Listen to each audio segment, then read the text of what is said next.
Anak, boyfriend mo ba yung anak ng kapitbahay natin? Opo, Nay. Ano? Ayoko yun. Makipaghiwalay ka na doon. Bakit naman, Nay? Mahal namin yung isa't isa. Di nga marunong magbayad ng utang yung nanay nun? Oh, ano naman kinalaman namin doon? Basta. Di kayo pwede nun. A few moments later. Babe, pumunta ka na. Tulog na si nanay. Hi, babe. Hello. Ba't parang kabado ka, babe? Kasi ayaw sa'yo ng nanay ko. Ayan na nga ba sinasabi ko? Nay! O anak, bakit nandito ka sa bahay ng babaeng yan? Nandito pala hindi marunong magbayad ng utang. Nahiya naman ako sa'yo. Chismosa. Teka lang, magkano ba utang mo sa kanya, Nay? 50 pesos. 50 pesos lang yung utang niya sa'yo? 50 pesos lang? Umiiyak na? Bakit? Malaking bagay na yun sa akin. Ito. Bibigyan ko kayo tig 1,000 tig isa. Ito, Nay. Manahimik ka na, Magpapakasal na kami next week ng girlfriend ko, Aba, kasal agad? Dagdagan mo to. Nay naman! Magkano po ba? 10 milyon. 10 milyon? Babe, mukhang 2050 pa tayo pwede magpakasal.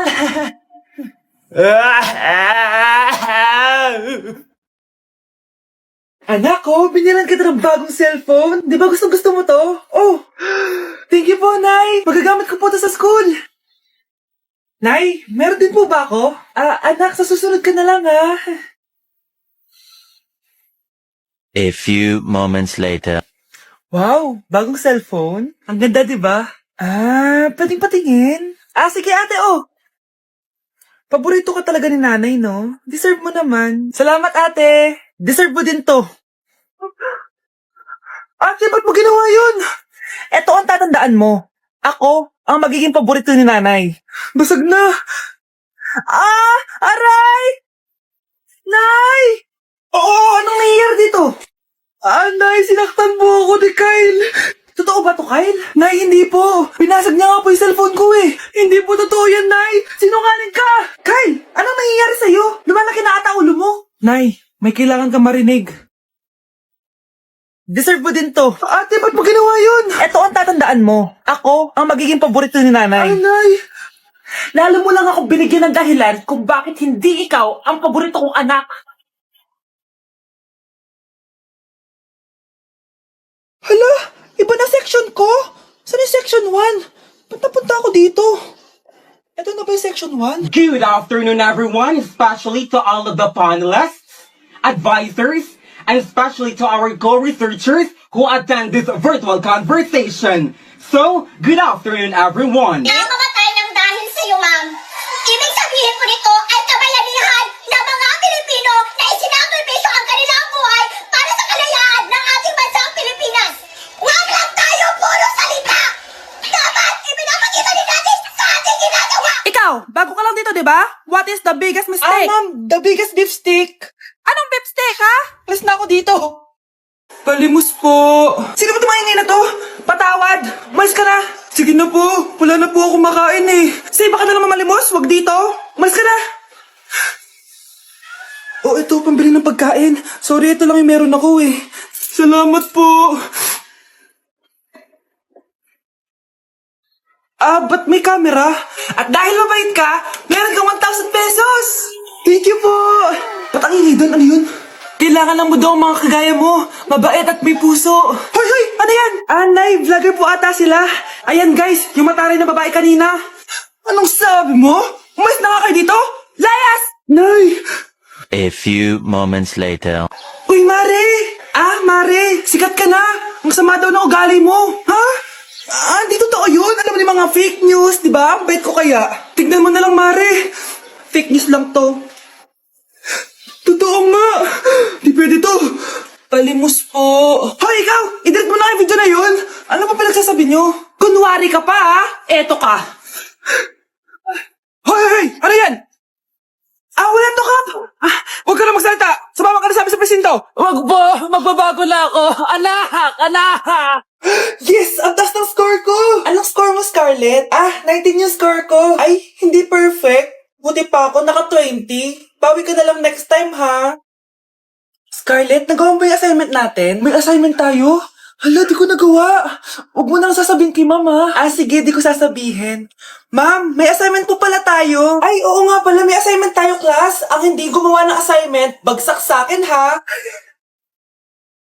Bida-bida talaga tong si Samantha. Okay, class, sinong iboboto niyong president? I nominate Scarlett, ma'am. Ako? Di ako papayag. Dapat ako yung maging president. Go, Scarlett, kaya mo yan. I nominate myself because I believe na mas responsible ako. I believe na hindi ako nangungupit ng class funds. Iboto niyo ako dahil matataas ang mga scores ko. Iboto niyo ako dahil hindi ako nangungopya para lang tumaas ang score. Ako ba pinaparinggan mo? Mukhang may natamaan ata. Congrats, Scarlett. Deserve mo maging president. Gagawin ko yung best ko. Good morning, class. Hindi na papasok si Samantha. Ha? Ano nangyari? Ang balita ko, nag-drop na siya dahil sa sobrang pressure sa nanay niya. Palagi siya pinapagalitan kapag hindi perfect yung score niya. Nagalit din yung nanay niya nung hindi siya nanalo ng president. Kaya, na-depress talaga siya. Kawawa naman pala siya. Okay, class. Accepted sa exam ang may pinakamagandang spoken poetry. Ma'am, I volunteer. Wow, okay, Scarlett. Esophagus. Habang tayo'y kumakain sa pagkainan, hindi mawawala ang esophagus. Mananatili yan panghabang buhay. Dadaloy yan sa iyong sinapupunan. And I thank you. Magaling! Sinong gustong lumaban kay Scarlett? Ah, ma'am, lalaban po ako. Okay, class, may lalaban pala kay Scarlett. Si Samantha. Pantog. Kapag tayo'y umiihi, syempre, kailangan hindi mo mapigilan ang iyong ihi, syempre, para iwas bato, para iwas sakit, syempre, may point siya. Kaya kung ayaw mo yun, umihi ka na umihi, para yung pantog mo, hindi magka-aberya lang ganun. And I thank you. Okay, class, parehas silang magaling. Kaso, isa lang ang mananalo. Sana ako yung manalo para perfect na ako sa exam. Sigurado namang ako yung mananalo dyan. Galing ko kaya. Ang nanalo ay si... Ako po, ma'am. Lalaban ako. Sige, Michael. Putok. Nangangamoy putok na dito. Matuto rin kayong maligo. Mga anak, dadating na yung kapatid nyo galing ibang bansa. Hi, mga kapatid! Ate, dala mo ba yung iPhone na pinabili ko sa'yo? Siyempre naman. Pang-online class mo. Thank you, ate. Yung sapatos ko, nabili mo ba? Oo naman, eto. Size 10, di ba? Ganda nito. May magagamit na ako. Salamat. Ate, nasa na yung Louis Vuitton ko na bag? Siyempre, makakalimutan ko ba yun? Wow! Social naman! Miss ko na kayong lahat. Lalo na ikaw, Nay. Masaya ako, anak, na nakauwi ka na dito sa Pilipinas. Aba, umuwi na palang katulong sa Spain. Anong pinagsasabi mo katulong? Doktor tong anak ko. Bakit di natin siya tanungin? Ha? Totoo ba yun, anak? Nay. Bakit ganti naman ng iPhone? May keypad. Ha? Mali ito. Bakit na nakalagay? Abibas. Fake naman pala ang mga pasalubong. Nay, hindi naman po talaga ako doktor sa Spain. Manghihilot lang ako. Ma, I'm sorry, ma. Teka lang, parang napanood ko na to Etong Louis Vuitton, ate, saan mo binili? Sa Green Hills. Pero sabi nung nagtitinda, maganda daw yung quality niyan. Anak, kahit ano ka pa, tanggap kita. Thank you, Nay. I love you, anak. Hala, ang dami kalaban. Miss, huwag ka mag-alala. Ililigtas kita. Huy, salamat Muntikan pa tayo matalo dahil sa akin. Okay lang, add mo ko Clyde Joseph yung pangalan ko. Pataasin natin rank mo. Clyde Joseph? Kapangalan ng crush kong kapitbahay yun sige. Bes, alam mo ba, nakalaro ko kagabi yung crush ko. Teka, yung kapitbahay nyo? Di ba matagal mo na crush yun? Oo, Bes. Sana makalaro ko ulit siya mamaya. Ayan na naman siya, Sana makalaro ko siya ulit. Bakit di siya online? Ay, kainis. Di ko siya nakalaro ngayong gabi. Wala ding signal dito. Si Clyde ba yun? Uy, Scarlett. Sorry, di ako makakalaro ngayong gabi Nawalan kami ng internet kaya pala. Akala ko ayaw mo na akong kalaro Ha? Grabe ka. Crush nga kita Ha? Ano yun? Ay, oo nga pala. Magpa-install na kayo ng Vida Fiber. Sure na smooth ang laro natin kasi up to 75 Mbps ang speeds nito. Huwag kang magugulat kapag sinabi kong 888 pesos lang per month to May setup fee pero carry lang kasi up to 8 gadgets ang pwede mag-connect. Hala, thank you Galing mo talaga. Kaya crush kita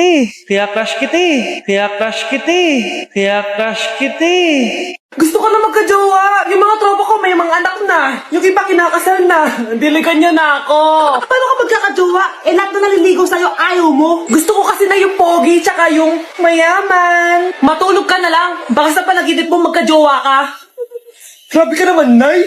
A few moments later. Ang ganda-ganda ko naman. Bakit wala akong jowa?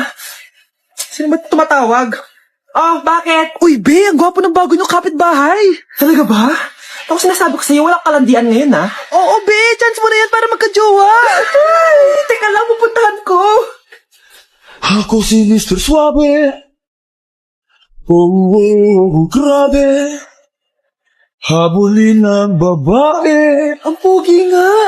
Hi, miss. Ang ganda mo naman. Salamat. Parang mahal na ata kita. Mahal mo ko? Pwede ba kitang ligawan? Sa wakas, magkakajowa na ako. Ah, si Cherise! Di tayo talo, no? Crush ko yung kapatid mo, si Kyle. Ang cute niya. Akala ko magkakajowa na ako. Okay lang yan. Pwede naman tayong sisters. Sige, sisters. Nay, nagipag-break na po sa akin yung jowa ko. Disturb! Alam mo nang manloloko yung jowa mo? Sige ka pa rin na sige. Ikalma mo yung pet mo, ha? Nagmamahal lang naman po ako, Nay eh. Kung yayaman tayo sa pagmamahal mo, go! Magpakatanga ka. Grabe naman po kayo, Nay. A few moments later. Bakit mo kayo iniwan, Joshua? Joshua! Anak, di ba heartbroken ka? Meron akong binaling CD sa Quiapo. Pakinggan mo, anak, ha?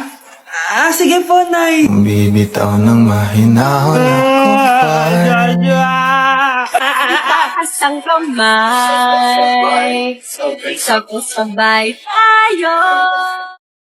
Anak ko, binili ko to para sa'yo. Bagay sa'yo to. Ang ganda, di ba? Wow, Nay, ang ganda. Parang feeling yan pag sinuot ko yan. Sana may ganyan din ako kagandang damit kagaya ni ate. Ayan, marunong ka na magdilig, anak. Ang dali lang pala nito, Nay. I love you, anak. Mahal din kita, Nay. Sana may ganyan din kaming banding ni nanay. Ah, nagutom na ako. Ah, Nay, may ulam pa? Ay, sorry, anak. Kinain na kasi ng ate mo yung ulam eh. Ah, sige, Nay. Di na po pala ako gutom.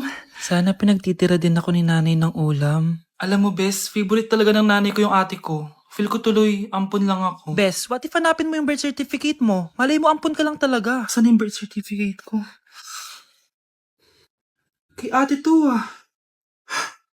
May stage 4 cancer si ate. Oo anak, may cancer ang ate mo. Anay! Kaya palagi nasa ate mo yung attention ko kasi ine-enjoy ko lang lahat ng oras na nabubuhay pa siya. Nay, sorry kung nagduda ako kung anak mo ba talaga ako. Ngayon alam mo na anak. Ano, Nay? May cancer ako? Kailan niyo ba lang sabihin sa akin to, ha? Anak, kaya di ko sinasabi sa iyo kasi baka di mo kayanin. May cancer ako. Anak! Ate!